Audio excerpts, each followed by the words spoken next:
नमस्कार दोस्तों। तो पिछली वीडियो में हमने बात की थी सती के बारे में कि सती ने कैसे अपने शरीर को त्याग दिया था और कितना उसने प्रोसेस किया था उस शरीर को त्यागने से पहले, जो कि बिल्कुल आसान नहीं था। उसका शरीर त्यागना अपने आप में एक लंबी प्रक्रिया थी जो उसने हवन कुंड में यानी कि उस यज्ञ के अंदर किया उसने। और सभी देवता विष्णु हरे सब वहाँ मौजूद थे। मैं आपको ये बता दूं, जब मैं इसे पढ़ रही थी तो इसमें जिस तरह के शब्दों का उच्चारण किया गया, जो शब्द उसमें लिखे गए हैं ना, जिस जो शिव पुराण के अंदर, तो आप इस घटना का शायद ही एक विजुअलाइजेशन इसका कर सकते हो। एक हम काल्पनिक चीज़ भी इसमें देख सकते हैं कि कितना भयानक हुआ होगा ये युद्ध, कितना भयानक। क्योंकि वहाँ पर सती जब मर गई थी, यानी कि जब उसने शरीर त्याग दिया था, उसके बाद लगभग 10,000 शिवदूतों ने अपने शरीर के अंग खुद काट लिए थे जो सती के साथ आए थे। सती का ये परिणाम देखकर उन्होंने अपने अंगों को काटना शुरू कर दिया था। यानी कितना भयंकर वहाँ पर एक कोहराम मचा था।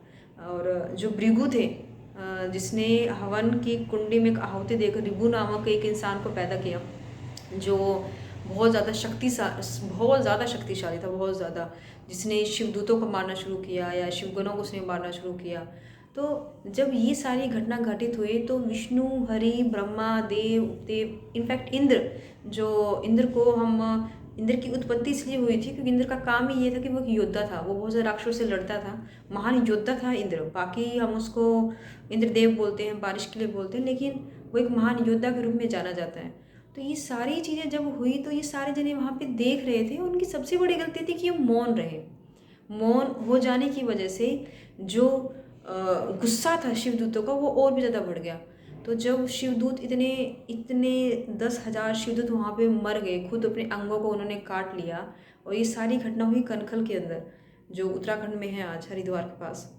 तो वो सारे के सारे शिवदूत वापस कैलाश गए और वो कैलाश जाकर महादेव जी से मिले। क्योंकि महादेव वैसे जानते थे, क्योंकि जब शरीर त्यागा था सती ने तो खुद उन्होंने महादेव का स्मरण किया था। तो वो ये चीज़ जानते थे कि वो महादेव के ध्यान में थी उस वक्त। लेकिन फिर भी उन्होंने जो जो घटना वहाँ पर घटित हुई वो सारी की सारी घटना उन्होंने कही महादेव से। तो महादेव ने फिर ध्यान लगाकर श्री हरि को वहाँ बुलाया। श्री हरि वहाँ पर आए और उनसे उन्होंने पूछा कि जैसे जैसे हुआ है मुझे वैसा वैसा बता दो। यानी कि एक कहने का मतलब ये था कि भाई ये मेरे शिवदूत है। हो सकता कि ये तुम अगर ये कह रहे हो कि ये शिवदूत है, ये वो बोलेंगे जो महादेव की भक्ति में लीन रहेगा, उन्हीं के लिए बोलेंगे ये, लेकिन तुम बताओ कि वहाँ पर क्या हुआ। तो श्री हरि ने वहाँ पर सारी चीज़ें बता दी उनको कि ऐसी सारी चीज़ें हुई। और दीदी जी जो आपके भक्त हैं, उन्होंने पहले ही बोल दिया था ये बात, और वो कि दक्ष को समझाया भी था और दक्ष को समझाकर वो वहाँ से चले गए थे। लेकिन जो बाद में सती ने अपने शरीर को ये सारी आपका बार पर जब मान हो रहा था उसके, वो सहन नहीं कर पाए, उन्होंने अपने शरीर को त्याग दिया। तो जब महादेव ने ये चीज़ें कही, यानी कि जब ये चीज़ें सुनी, तो उनके अंदर गुस्सा था, बहुत ज़्यादा गुस्सा था, लेकिन उनका मन शांत था। यानी कि वो तैयार नहीं थे कि वो जाए और पत्नी का बदला ले ले, क्योंकि उनका मन बहुत ज़्यादा शांत था। तो उस वक्त उन्होंने क्या किया, अपनी जटा निकाली, एक जटा निकाली और उसके दो टुकड़े कर दिए और उस कैलाश पर उन्होंने उसको फेंक दिया, कैलाश के थोड़ा सा दूर। जब उन्होंने कैलाश से थोड़ा सा दूर से फेंका तो दो, एक वीरभद्र और एक महाकाली, ये पैदा हो गए। वीरभद्र का जो रूप था वो कहीं ना कहीं सिमिलर था महादेव से, उनसे मिलता था देखने में। लेकिन वीरभद्र, आप ये मानो कि बहुत बहुत ही अत्यंत पराक्रमी था, गुस्सा था, रौद्र था उसके अंदर, रौद्र रूप बोल सकते हो उसका। तो जब महादेव ने उनसे देखा कि भी इतना शक्तिशाली है, लेकिन वीरभद्र की एक बात अच्छी थी कि वो विनम्र था स्वभाव से। वो आया, उसने महादेव को नमस्कार किया, प्रणाम किया और उन्होंने कहा कि आपने मेरी उत्पत्ति की है, अब आप बताइए मुझे क्या कार्य करना है। वीरभद्र में इतनी शक्ति थी कि वो एक क्षण में समुद्र सुखा सकता था और जितने भी पर्वत है पृथ्वी पर वो एक क्षण में उसे कुचल सकता था। इतनी शक्ति थी वीरभद्र के अंदर। और सेम इतनी ही शक्ति थी महाकाली के अंदर। महाकाली जो भूतों से घिरी रही थी उस वक्त, हजारों लाखों की संख्या में भूत थे उनके पास, उनके साथ थे, आप ये कह सकते हो। तो इन सबको कंट्रोल करने की पावर थी वीरभद्र में और महाकाली के अंदर। तो महादेव ने उनसे कहा कि वीरभद्र, कनखल में एक दक्ष नाम का एक राजा आप कहो, लेकिन वो ऐसा राजा जो जिसकी बुद्धि फिर गई है, जो मेरा अपमान किया, जिसने मेरे शिवदूतों को मारा, जिसके कारण मेरी पत्नी सती ने अपना शरीर त्याग दिया है, जाओ उसके यज्ञ को असफल करो और उसे मार गिराओ। और उसका जिसने साथ दिया, जितने भी ऋषि मुनि हैं, जितने भी देव हैं, जितने उपदेव हैं, उनके ऊपर भी किसी भी प्रकार की कोई भी दया मत करना। तो ये कहा था महादेव ने वीरभद्र को। तो ये ऐसा कहकर वीरभद्र चल पड़ा। वीरभद्र जिस रथ पे सवार था, यानी कि जो उसका रथ था, उसको खींचने के लिए 10 लाख के आसपास जो शेर थे वो आते थे खींचने के लिए। इतना, अब आप समझ लो कि इतना ज़्यादा वो शक्तिशाली था, इतना पराक्रमी था। और जब वो गया अपनी सेना लेकर, जब वो निकला वीरभद्र उसे लड़ने के लिए, तो उस वक्त धरती काँप गई थी, पृथ्वी काँप गई थी। और जो दक्ष था, उसकी बाईनी आँख, उसकी बाईनी जांग, ये सारी फड़कने लगी, उसका शरीर काँपने लगा दूर से ही। तो वो जान गया दक्ष कुछ ऐसा होने वाला है जो बहुत ज़्यादा गलत होगा, जो शायद ऐसा होगा मेरे साथ जिसे मैं सहन नहीं कर पाऊँगा। तो ये सब सुनकर वो गया विष्णु के पास। उसने विष्णु से दया अपने जीवन की भीख उससे मांगी कि आप मेरी सहायता करो, आप ही यज्ञ हो, आपके बिना कुछ कार्य संपन्न नहीं होता है, तो आप मेरी कृपा सहायता करें और मुझे बचाएं।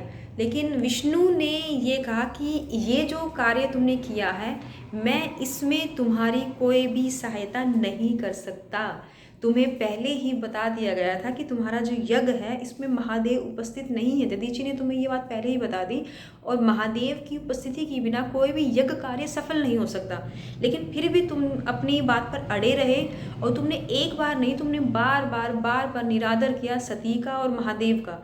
सती इस हवन कुंड में आई, इस यज्ञ में आई, लेकिन तुमने उसकी भी नहीं सुनी। तुम अपनी बेटी, जो तुम्हारी खुद की अपनी बेटी है, तुम उसका भी अपमान करते रहे। अब मैं तुम्हारी कोई सहायता नहीं कर सकता क्योंकि तुम मेरे भक्त हो। लेकिन मैं तुम्हें ये कहूँगा, तुम अब भी अपनी जो ये कहते हैं विनाश काल विपरीत बुद्धि, इस बुद्धि को त्याग दो, तो ही तुम बच पाओगे। अदरवाइज आज इस यज्ञ में जो होगा उसको बचा पाना असंभव है। यहाँ फिर दोबारा से दक्ष ने अपने ब्रह्मा, अपने पिताजी के पास जाकर उनसे रिक्वेस्ट की। सेम रिक्वेस्ट उन्होंने दोबारा विष्णु को की कि आप सारे, इतने सारे देवता यहाँ पर मौजूद हैं, मुझे क्यों नहीं बचा पाओगे। तो विष्णु ने समझाया कि तुम इस यज्ञ में मौजूद सभी देवताओं को देखो कि क्या तुम्हें लगता है कि सॉरी, कि यहाँ पर जितने भी देवता हैं इनमें इतना सामर्थ्य है कि ये तुम्हें बचा पाए। तो उस वक्त जब ये सारी वार्तालाप, ये सारी बातचीत हो रही थी उनके बीच में, तो वीरभद्र वहाँ पर अपनी सेना लेकर आ गया। और वीरभद्र जब अपनी सेना लेकर आया तो उससे लड़ने के लिए जो दक्ष की सेना आगे आई, उन्होंने उसको पल भर में मार दिया। उसके बाद, क्योंकि बहुत शक्तिशाली था, मैंने बता ही दिया आपको वीरभद्र, जब वो पैर उसने रखा था उस यज्ञ के अंदर, तो वो यज्ञ आप मानो कि ऐसे से काँप गई थी वो धरती। तो फिर जब उसके बाद वहाँ पर जो लोग थे, जो हंसे थे जब शिव महादेव का अपमान हुआ था, तो वीरभद्र ने उनको कानों से ही फाड़ दिया, यानी कि 2 हिस्से कर दिए उसके। वो आंखें जिन्होंने सती के उस अपमान को देखा, वो आंखें वीरभद्र ने निकाल दी। उसके बाद वो गया दक्ष के पास, दक्ष को मारने के लिए। लेकिन दक्ष जाकर छुप गया विष्णु के पीछे कि भाई आप हो मेरे देवता, मैं आपको मानता हूँ, आप यज्ञ, आप मुझे बचाइए। तो उस वक्त क्योंकि बार बार वो रिक्वेस्ट कहते हैं, प्रार्थना कर रहा था विष्णु से और उसका भक्त था, तो उस वक्त विष्णु ने वीरभद्र से कहा कि देखो, मैं तुम्हारे स्वामी महादेव का मैं भक्त हूँ, मैं उन्हें मानता हूँ और ये भी मेरा भक्त है, तो इसीलिए ये मेरी शरण में आ गया। अब मुझे इसकी रक्षा करनी होगी, तो तुम अपना कर्तव्य निभाओ, मैं अपना कर्तव्य निभाता हूँ, यानी कि हम दोनों युद्ध कर लेते हैं, यानी कि तुम्हें मुझसे युद्ध करना होगा। तो उस वक्त वीरभद्र ने कहा कि विष्णु भी एक है और शिव भी विष्णु है, यानी कि दोनों एक ही हैं, और आप मेरे स्वामी के आप भक्त हैं, तो मैं आपके साथ युद्ध कैसे कर सकता हूँ। तो वहाँ पर विष्णु ने कहा कि नहीं, तुम्हें महादेव ने भेजा है आज ये जो घटना घटित हुई है इसका निवारण करने के लिए, तो तुम अपने कार्य से पीछे मत हटो। लेकिन मेरा जो कार्य है कि भाई मुझे भक्तों की रक्षा करनी है, तो मुझे वो चीज़ करते रहनी होगी, तो इसलिए मेरा यहाँ डटे रहना ज़रूरी है। तो उस वक्त वीरभद्र ने एक सवाल किया कि यदि आप शिव के भक्त हैं तो आप इस यज्ञ में आए ही क्यों बिना महादेव के, जो सेम सवाल सती ने भी किया था। तो उस वक्त उन्होंने उसे बताया कि भाई ये मेरा भक्त है जो मुझे बार बार इसने बुलाया, इसीलिए, और मुझे लेने के लिए बैकुंठ धाम गया, इसलिए मुझे आना पड़ा। मैं भक्तों के अधीन हूँ, सेम वैसे जैसे महादेव भक्तों के अधीन है। तो ये सारी चीज़ें हुई। उसके बाद विष्णु जी तैयार हो गए उससे लड़ने के लिए, वीरभद्र भी तैयार हो गया विष्णु से लड़ने के लिए। और आप मानोगे नहीं कि दोनों में बहुत ही घनघोर युद्ध हुआ, घनघोर, इतना घनघोर युद्ध हुआ कि तीनों लोग कांप गए थे और तीनों लोग में एक धमनी पैदा हुई थी, क्योंकि वीरभद्र और विष्णु वहाँ पर लड़ रहे थे। तो जब ये युद्ध हुआ, आखिर में वीरभद्र ने विष्णु का चक्र तोड़ दिया और जो धनुष था वो धनुष भी उसने तोड़ डाला। तो इतना शक्तिशाली था वीरभद्र। तो जब विष्णु जी गिर गए तो उन्होंने वहाँ से सोचा कि मैं यहाँ से अंतर्धान हो जाऊँ, तो वहाँ से अंतर्धान हो गए। उसके साथ साथ जितने और देवता थे वो भी वहाँ से अंतर्धान हो गए, सीधा महादेव की शरण में चले गए और उन्हें महादेव से रिक्वेस्ट की खुद को बचाने के लिए। कैसे? और उसके बाद जब वो सारे देवता वहाँ से चले गए तो वीरभद्र गया दक्ष के पास, उसने दक्ष का सिर काट दिया।